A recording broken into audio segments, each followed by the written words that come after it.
Ustadz Yusuf Mansyur beredar. Kabarnya, sang dai disentil habis rekan satu profesinya, AA Gim.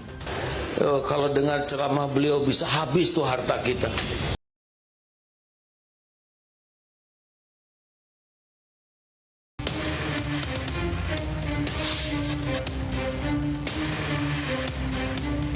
Dari mana duitnya? Emang kita ngurusin saham itu emang ngurusin apa? Yang berhak marah ya dari klien kami kan gitu. Nah, cuma klien-klien kami ini sabar. Jangan ditiru karena saya marah-marah di situ. Udah terbukti marah-marah itu nggak baik.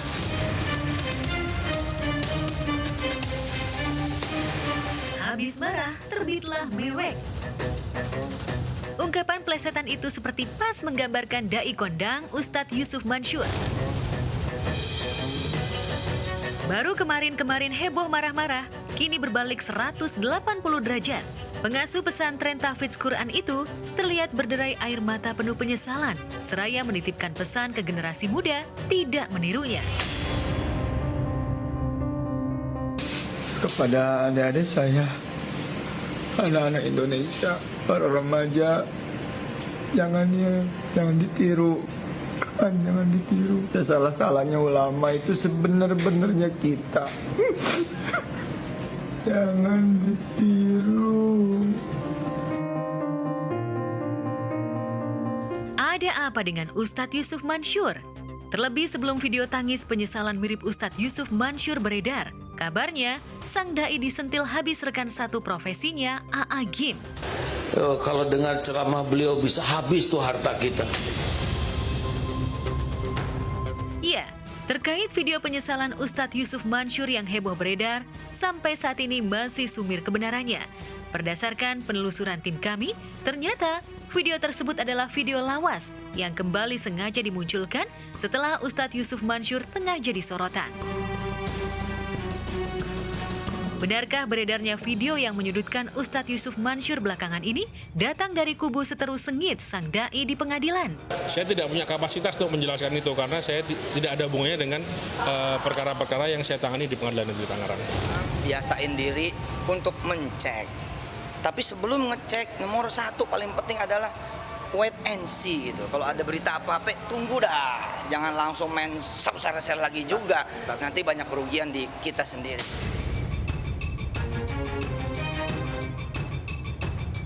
Siapa dalang yang membuat potongan video lama Yusuf Mansyur kembali muncul memang masih jadi teka-teki. Satu hal yang pasti, hujatan, sentilan tak pernah berhenti merundungi keluarga Ustadz Yusuf Mansyur. Bahkan sejak kasus Wan prestasi bisnis sang dai mencuat panas ke permukaan, sang putri sulung Wirda Mansyur habis kena getah kasus sang ayah. Terbaru saat Wirda mengungkapkan impiannya bisa berpenghasilan 100 miliar sehari, langsung digeruduk dan disentil netizen.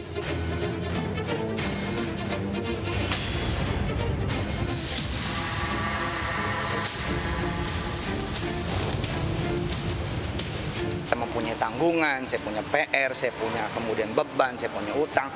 Pelajaran saya menyelesaikan ini semua juga bisa menjadi pelajaran teman-teman semua. Jadi let's see aja, liatin aja. Kelar gak nih Yusuf Mansyur gitu? Beres gak nih Yusuf Mansyur gitu? Kita ngandelin Allah dengan cara-cara Allah bisa terbukti kagak? Nah kalau ini bisa terbukti, besok-besok kan bisa menjadi cerita iman gitu.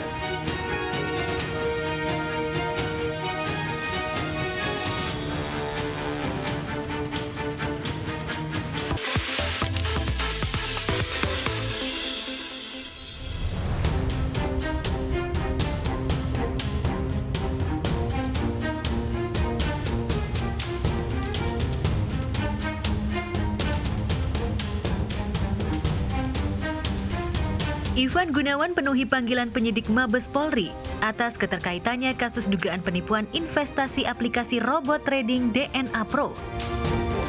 Dengan mengenakan pakaian serba hitam, pria bertubuh tambun itu hadir didampingi tim kuasa hukumnya Sandi Arifin guna menjalani pemeriksaan. Saat tiba, Igun tampak membawa koper hitam besar untuk dibawanya ke dalam ruang pemeriksaan. Tak banyak yang dikatakan sang desainer, ia memilih bungkam untuk tidak banyak menjawab pertanyaan. Ayo jalan yuk. Saya lewat dulu ya. Lewat. Keponakan Aji Notonegoro itu mengaku akan kooperatif dalam proses penyelidikan. Dirinya bersedia memberikan keterangan soal dugaan keterlibatannya dalam kasus yang tengah viral tersebut. Sebelum saya dipanggil Barreskrim untuk diberikan kesaksian, udah kepikiran dari kapan tahu. Malah saya udah bilang sama Bang Sandi, saya datang aja deh, nggak usah nunggu dipanggil gitu. Saya tidak mau menerima uang dari tindakan atau hasil dari kejahatan. Jadi saya kembalikan semua. Berapa yang sudah saya terima, saya kembalikan semuanya tanpa ada kurang nol dan komanya.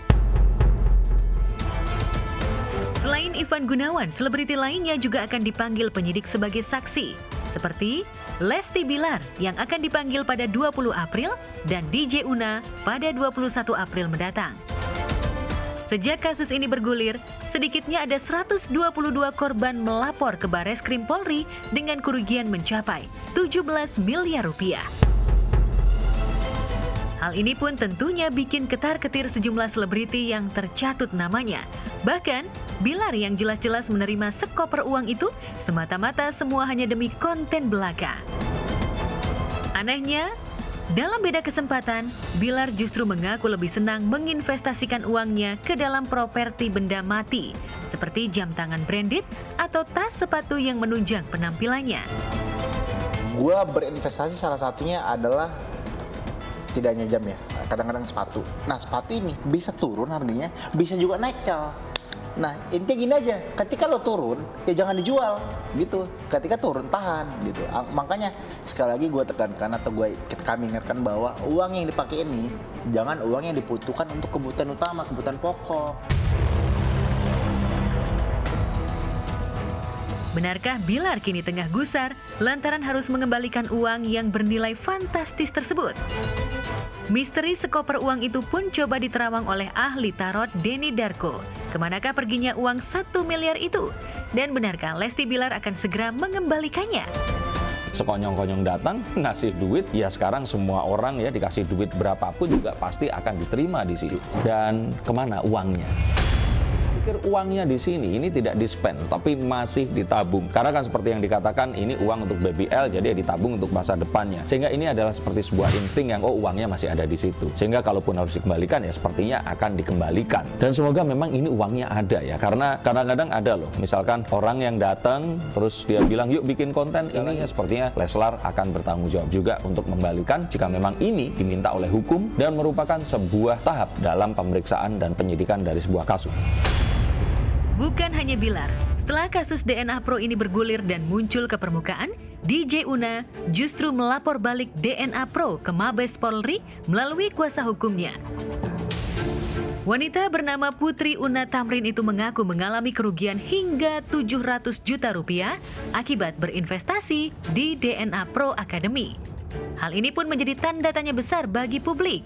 Pasalnya, DJ Una sebelumnya begitu getol mempromosikan DNA Pro sebagai brand ambasadornya. Kini, mendadak mengaku sebagai korban hingga mengalami kerugian ratusan juta rupiah. Bagaimana bisa? Karena ketika DJ Una menghadiri kegiatan-kegiatan yang diundang oleh PT DNA Pro, itu hadir sebagai seorang DJ profesional ya, sebagai seniman, dan itu ada kontraknya, ada bayarannya ya. Jadi bukan brand ambassador ya. Jadi murni korban ya, Bang. Murni korban.